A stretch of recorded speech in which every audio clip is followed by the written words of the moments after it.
चटणी म्हटलं की तोंडाला लगेच पाणी सुटते। ही लसुणी दाण्याची चटणी बनवायला एकदम सोपी आहे आणि खायला तर एकदम टेस्टी लागते। आहा, कमाल लागते। तयार एका चटणीपासून आपण अनेक पदार्थसुद्धा करू शकतो। लसुणी दाणा चटणी बनवायला एकदम सोपी आहे। या तयार चटणीपासून आपण कचोरी, कढीगोळे, त्यासोबत मसाले, आळण, सोबतच पराठे सुद्धा बनवू शकतो। अशी ही एका चटणीपासून अनेक पदार्थ तयार करणारी आज आपण लसुणी दाणा चटणी बनवणार आहोत। तर चला मग जास्त वेळ न घालवता रेसिपीला सुरुवात करूया। व्हिडिओ पूर्ण पाहण्याआधी अजून तुम्ही कविताच किचन मराठी या यूट्यूब चॅनलला सबस्क्राईब केलं नसेल तर नक्की सबस्क्राईब करून घ्या। त्यासोबतच कविताच किचन मराठी या फेसबुक पेजला सुद्धा फॉलो करा। तर चला मग रेसिपीला सुरुवात करूया। नमस्कार मंडळी, कविताच किचन मराठीमध्ये आपलं स्वागत आहे। आज आपण तुरीच्या दाण्याची लसुणी दाणा चटणी बनवणार आहोत। तुरीच्या शेंगा आपल्याला हिवाळ्यामध्येच मिळतात। या शेंगा आपल्याला 12ही महिने मिळत नाही आणि त्याचे दाणेसुद्धा आपल्याला मिळत नाही। त्यामुळे हिवाळ्यामध्ये भरपूर तुरीच्या शेंगाचे पदार्थ तुम्ही जरूर करून खा। अशा प्रकारे सर्व दाणे आपण इथे काढून घेऊया। तुम्ही बघू शकता इथे सर्व तुरीचे दाणे मी काढून घेतलेले आहे। लसुणी दाणा चटणी बनवण्यासाठी इथे मी 10 ते 12 कळ्या लसूणच्या सोलून घेतलेल्या आहे, तुम्ही बघू शकता। त्यासोबतच इथे मी 3 हिरव्या मिरच्यासुद्धा घेतलेल्या आहे आणि 1 वाटीभर दाणे काढून घेतलेले आहे। लसुणी दाणा चटणी बनवण्यासाठी सर्वात आधी गॅसवरती पॅन ठेवलेला आहे, तुम्ही बघू शकता।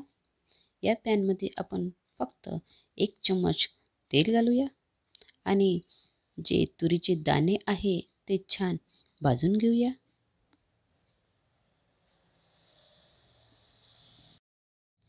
तयार लसुणी दाणा चटणीपासून आपण वेगवेगळे पदार्थ करू शकतो। याचे तर कढीगोळे खूप टेस्टी लागतात आणि कचोरीसुद्धा खूप टेस्टी लागते। त्यामुळे हिवाळ्यामध्ये जर तुम्ही तुरीच्या शेंगा खात असाल तर हे पदार्थ तुम्ही नक्की तयार करून खा। अशा प्रकारे मीडियम फ्लेमवरती आपल्याला सर्व दाणे छान खरपूस कलर इथपर्यंत भाजून घ्यायचे आहे। इथे तुरीचे दाणे थोडे भाजून झालेले आहे, तुम्ही बघू शकता। आता याच तुरीच्या दाण्यामध्ये आपण ज्या हिरव्या मिरच्या घेतलेल्या आहे त्यासुद्धा भाजून घेऊया। पुन्हा 3 ते 4 मिनिट हिरव्या मिरच्या आणि दाणे छान खरपूस कलर इथपर्यंत भाजून घेऊया। इथे पॅनमधील तुरीचे दाणे आणि हिरव्या मिरच्या छान भाजून झालेल्या आहे, तुम्ही बघू शकता। दाण्याचा आणि हिरव्या मिरचीचा कलरसुद्धा चेंज झालेला आहे। आता गॅस बंद करूया आणि 2 मिनिट हे दाणे छान थंड करून घेऊया। लसुणी दाणा चटणी तयार करण्यासाठी इथे मी मिक्सरचा जार घेतलेला आहे, तुम्ही बघू शकता। आणि इथे आपले तुरीचे दाणेसुद्धा छान थंड झालेले आहे। आता या पॅनमध्ये सर्व भाजलेले दाणे, हिरव्या मिरच्या टाकून घेऊया।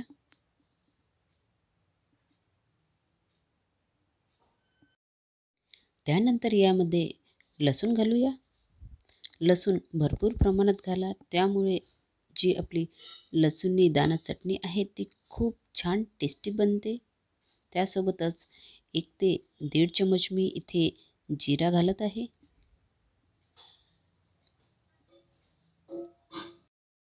त्यानंतर यामध्ये चवीनुसार मीठ घालूया।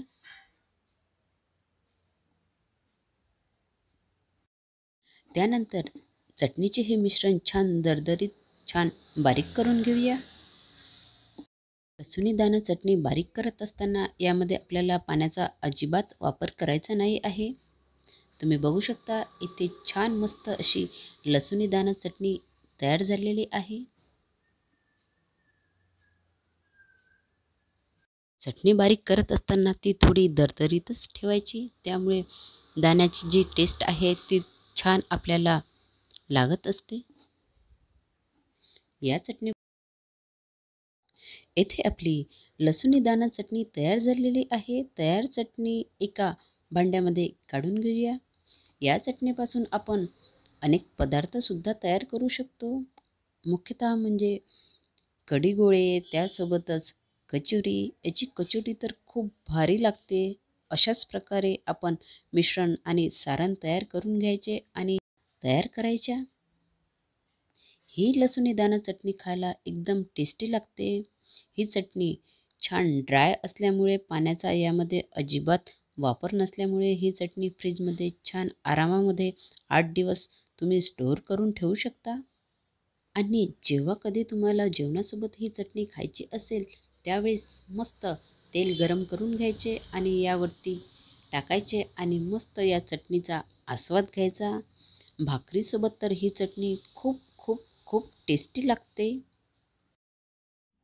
तुम्हाला लसूणी दाणा चटणी रेसिपी कशी वाटली ते नक्की कमेंट्समध्ये कळवायला विसरू नका.